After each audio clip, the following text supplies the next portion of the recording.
Aujourd'hui, à l'émission Causons Affaires, nous allons discuter de sociofinancement avec Elsie Lefebvre, directrice générale de La Ruche Grand Montréal. Bonjour Elsie, bienvenue à Causons Affaires. Bonjour. Bonjour Elsie, on a plusieurs questions pour toi aujourd'hui. Notre première, bien sûr, on a dit que tu es directrice à La Ruche. On ne connaît pas vraiment ce qu'est le financement participatif. Peux-tu nous expliquer ce que c'est? En fait, le financement participatif, c'est une nouvelle manière d'aller chercher de l'argent pour financer une idée, un projet, une start-up, une entreprise, pour financer soit une partie ou l'ensemble du projet. Donc, ça fait quelques années, presque 20 ans que ça existe. Le plus connu, c'est Kickstarter aux États-Unis. Donc, Kickstarter a amassé 4 milliards de dollars par des petites contributions. Et nous, La Ruche, dans le fond, on est le modèle québécois. Donc, on est l'entreprise québécoise qui fait le sociofinancement, le financement participatif. C'est ce qu'on appelle le crowdfunding. Le crowd, c'est ça, exactement. Donc, c'est la même chose. Donc, voilà. OK. Bon, très bien. En fait, il y a La Ruche Grand Montréal qui fait justement du financement participatif. Il y a d'autres organismes aussi qui le font. Quelle est la différence entre La Ruche Grand Montréal et les autres organismes au Québec?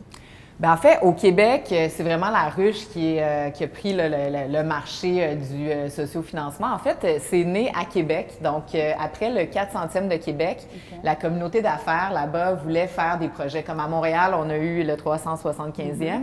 Donc, la communauté d'affaires avait mis de l'argent. Il y avait beaucoup de subventions du provincial, du fédéral. Et à Québec, quand ça s'est terminé, bien, il y avait plein de gens qui avaient encore des projets.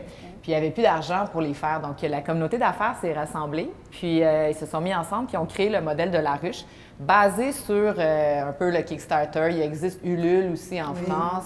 Il y a Kiss Kiss Bank Bank aussi, il y a GoFundMe. Donc, il y a différentes organisations qui font ça. Et donc, ils ont créé à Québec le modèle de La Ruche. Puis nous, dans le fond, ce qui nous distingue, c'est qu'en plus de faire les campagnes de financement participatif, donc, on a aussi plusieurs partenaires. Donc, les gens peuvent avoir un montage financier beaucoup plus important. Donc, ils peuvent avoir des prêts ou des bourses ou des subventions de nos différents partenaires, notamment Desjardins ou encore Futurpreneur, la BDC.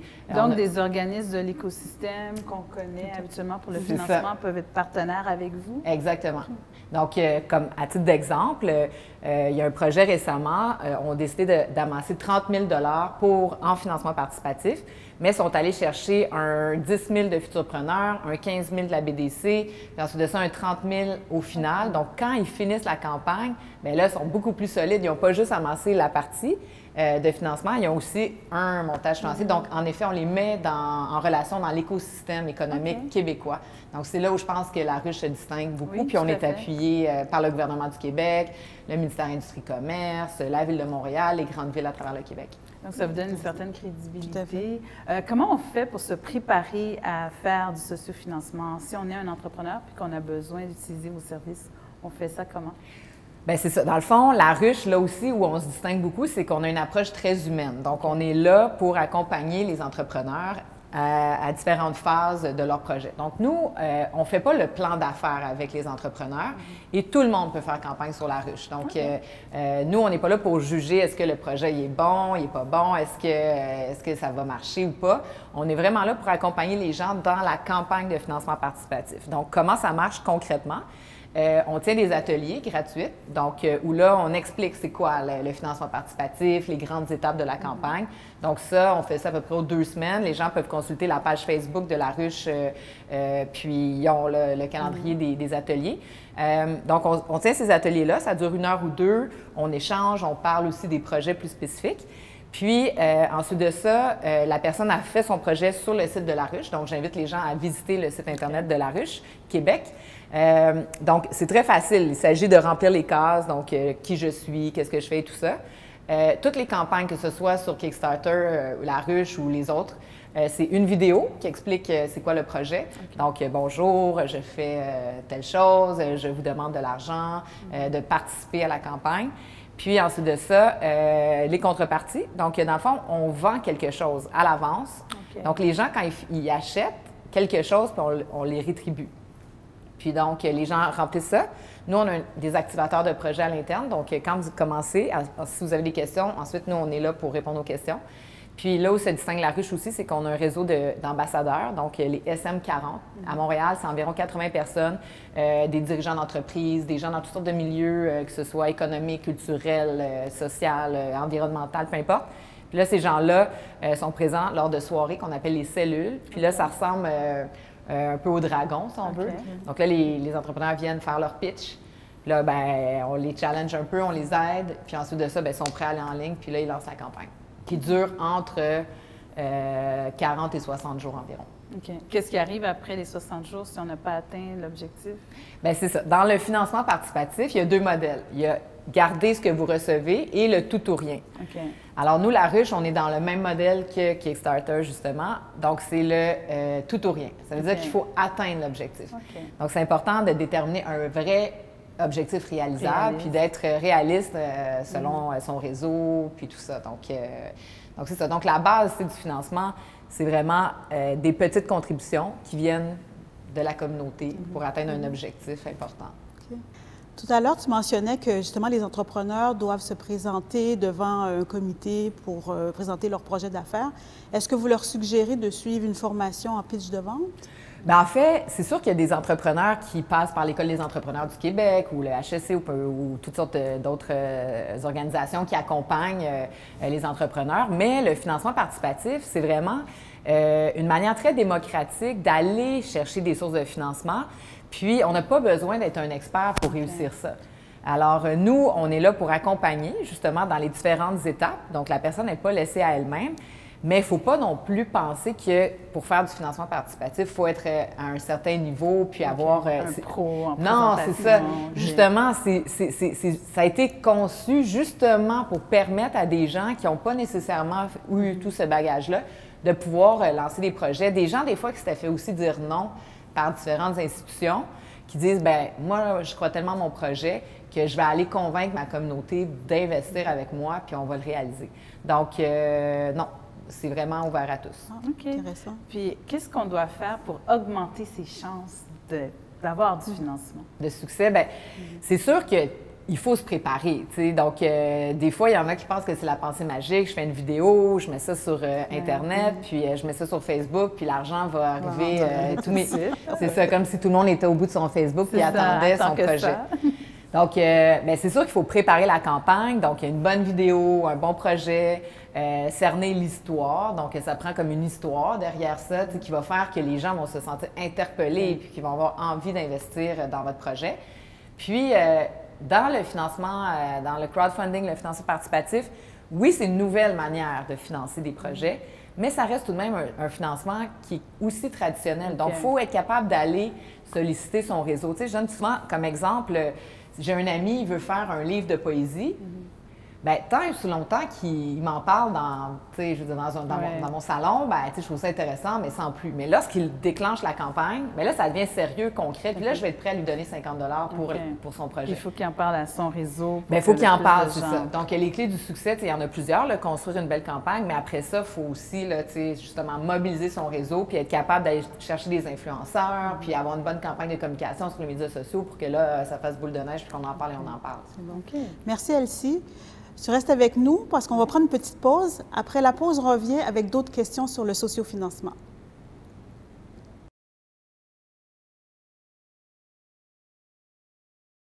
Nous sommes de retour à Causons Affaires avec Elsie Lefebvre, directrice de la Ruche Grand Montréal. Elsie, un entrepreneur, en fait, qui a recours à du sociofinancement, qu'est-ce qu'il doit donner en retour? Bien, en fait, pour faire une campagne, il y a des frais de plateforme. Donc, c'est 4 que la ruche garde sur les projets. Puis aussi, lorsque les transactions se font, ça ne passe pas par la ruche. En fait, ça passe de l'entrepreneur via notre site, mais ça passe par Stripe, qui est l'équivalent un peu de PayPal. Okay. Puis eux vont chercher un 2,7 plus 30 sous par transaction. Donc ça, c'est si la campagne est réussie.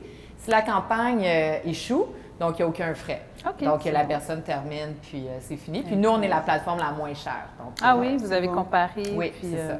Donc on a avantage. Ouais. parlais de campagne réussie ou échoue. Est-ce qu'il y a un pourcentage d'échecs ou de... Bien sûr. Donc, nous, à La Ruche, on est vraiment fiers. On a un taux de succès d'environ 65 %. Donc, c'est très bon. Sur des plateformes là, plus internationales, c'est des taux de succès de 35 %. Donc, ça s'explique parce qu'on accompagne bien les projets. On guide les gens. Puis lorsqu'ils vont en ligne, habituellement, c'est parce qu'ils ont un projet là, qui est comme intéressant puis qui va réussir. Mais en même temps, il y en a des fois qui disent « Non, mais moi, je ne veux pas les conseils, je veux y aller. » Puis ils vont en ligne. Puis il y a toutes sortes de raisons aussi qui expliquent un succès et un échec. Ça ne veut pas dire que le projet ne fonctionne pas en financement participatif, que c'est un mauvais projet. Des fois aussi, c'est le momentum, des fois c'est la préparation, le temps. Des fois, il y a des gens au milieu de la campagne qui n'ont plus le temps de s'en occuper. Donc, mais ça va très bien sur La Ruche, les projets. Puis c'est en moyenne 10 000 que les entrepreneurs vont chercher. Mais notre plus gros projet, c'est 250 000. Ah, quand même. Puis le plus petit, 300. Donc, il y en a pour tous. Il y en a pour tous. Bon. Bien, justement, tu as dit que vous avez un haut taux de succès et que ça peut être différentes raisons qui font qu'un entrepreneur n'ait pas de financement. Mais j'imagine aussi que parfois, les entrepreneurs font des erreurs dans leur campagne. C'est quoi les erreurs qu'il ne faudrait pas commettre pour... Bien, l'erreur la plus fatale, c'est celle de penser que les médias sociaux vont tout régler. Là, puis que ça se fait tout seul. Que ça se fait seul. Non.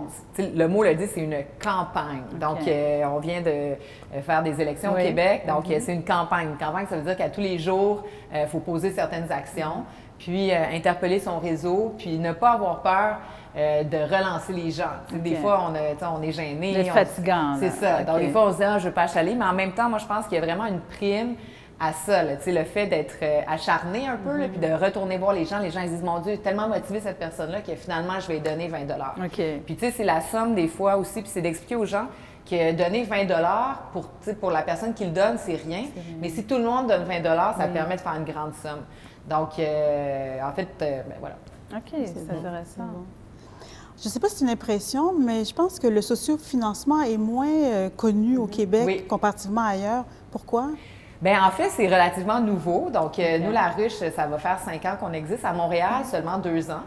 Donc, on est en grande phase d'expansion nous-mêmes sur le territoire québécois et à Montréal. Donc, en effet, le défi, c'est de faire connaître La Ruche. Donc, merci de nous inviter d'ailleurs aujourd'hui. Et, tu sais, Kickstarter, c'est 4 milliards qui ont été cherchés aux États-Unis. Nous, au Québec, on est rendu à 3 millions. Donc, c'est quand même pas rien, mais il reste qu'en effet, plus que ça va être connu, plus qu'il y a de gens qui vont pouvoir utiliser le financement participatif pour démarrer des projets parce que on le sait souvent, c'est souvent le 5, 10 000, 15 000, le premier départ là, qui est difficile à aller chercher. Puis une fois qu'on l'a, bien, on est capable après ça de peaufiner son plan d'affaires, de faire sa campagne de marketing, d'aller au-delà des choses. Donc, nous, on pense qu'on a vraiment un marché. Et ce qui est très intéressant aussi, c'est que les institutions économiques publiques québécoises maintenant comprennent que c'est comme majeur puis qu'il faut s'y intéresser. Donc, maintenant, le gouvernement du Québec, la Ville, le PME Montréal, les BDC, les futurpreneurs, tout ça, ils sont conscients que les gens qui réussissent une campagne de financement, bien, ça peut les mener plus loin puis que c'est des gens qui sont comme... Et souvent, ces organismes-là te demandent d'apporter une contribution personnelle, ce que l'entrepreneur n'a pas toujours. Donc, en ayant sollicité son réseau, ça aide aussi à avoir ce départ-là. Exactement, parce qu'il y a des gens qui ne sont pas solvables des fois, qui ont comme une mauvaise cote de crédit, des trucs comme ça. Donc, ils sont tout de suite barrés quand il est temps de faire les prêts. Alors qu'avec le financement, bien, c'est de l'argent neuf. Puis ensuite, tu arrives à l'institution, tu dis « Hey, non, moi, j'ai ramassé 5 000, j'ai ramassé 10 000, 20 000, 30 000. Donc, ça fait vraiment une différence. Puis avec nos partenariats, bien là, ça s'ajoute. Mais au-delà du financement, excuse-moi, au-delà du financement, ça permet aussi de dire qu'il y a une certaine étude de marché aussi qui est faite. Oui, bien ça, c'est vraiment majeur parce que dans les raisons de faire une campagne, il y a évidemment ramasser de l'argent, mais il y a aussi toute la campagne marketing que ça suscite, donc, et la validation du marché. Donc, on est capable de savoir si ça fonctionne. Tous les gens qui ouvrent des petits commerces, ça fonctionne très, très bien. Des gens qui vendent un produit, ça fonctionne bien. Des services aussi, ça peut être aussi une cause. Donc, un organisme communautaire, beaucoup passent par le financement participatif. Les clubs sportifs, c'est infini dans le fond. N'importe quel festivals, des documentaires, des films. C'est vraiment là, il y a vraiment pour tout le monde dans le financement participatif. Tu as parlé du timing tout à l'heure. Est-ce qu'il y a des moments dans l'année où si on fait une campagne, c'est pas nécessairement le meilleur moment ou est-ce que c'est le contraire? Il y a des moments où oui, il faut absolument la faire à ce moment-là, ça va être pertinent puis on va avoir plus de gens qui vont participer? Bien ça, c'est pas encore très documenté, OK. justement, parce que c'est relativement nouveau. Mais moi, je pense que toute l'année, c'est un bon moment pour faire campagne. Il y en a qui vont dire « Ah, Noël », mais sauf que ça dépend. On peut vendre des trucs avant Noël. Tout à fait. Après ça, pendant la période de Noël, il y a des gens qui sont reposés, qui ont le temps de regarder les campagnes et tout ça. Donc, je pense que toute l'année, c'est un bon moment. Puis souvent, les campagnes durent entre 30 et 60 jours. Donc, on est capable d'attraper 2 séquences. Donc, il n'y a pas vraiment de mauvais moment pour faire une campagne. OK. Puis au niveau des entreprises, c'est pas nécessairement... Est-ce que c'est plus pertinent pour une entreprise en démarrage ou bien une entreprise qui est en croissance, qui existe depuis très longtemps, peut quand même faire affaire avec Bien, pour une entreprise qui existe depuis longtemps, c'est une Oui. bonne question. C'est que, dans le fond, ça ne sera pas le même objectif, mais ça peut être un objectif de renouveler la clientèle. À titre d'exemple, les grands ballets canadiens ont fait campagne sur la ruche. Bien, eux, c'est ça, sont solides, Sont ça très va bien. connus. Bien oui, voilà. Mais leur objectif, c'était d'aller chercher une nouvelle frange de marché. Donc, aller chercher des clientèles plus jeunes. Donc, avec le financement participatif, ils ont été capables de le faire. Quelqu'un qui aura un produit, bon, ben, tu sais, qui vend des différentes choses, s'il vend un produit spécifique, ça permet à un moment donné de faire comme une campagne de marketing. Mais c'est sûr que pour une entreprise en démarrage, c'est vraiment une option à privilégier parce que, ben, tu sais, c'est une mise de fonds dès le départ puis ça aide à aller de l'avant. En ce moment, on a aussi une entente avec la Jeune Chambre de commerce de Montréal.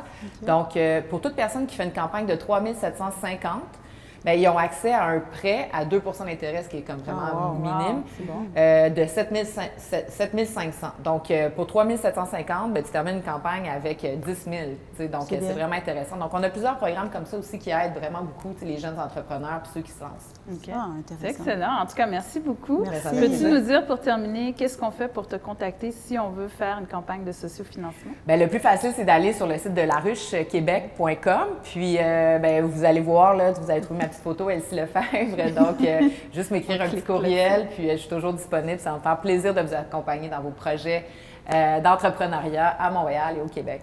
Merci. Merci, Elsie. Donc, nous vous invitons, n'est-ce pas, à nous contacter aussi sur les réseaux sociaux, Facebook, Instagram. Écrivez-nous à causonsaffaires@commercial.com et nous nous ferons un plaisir de répondre à vos questions.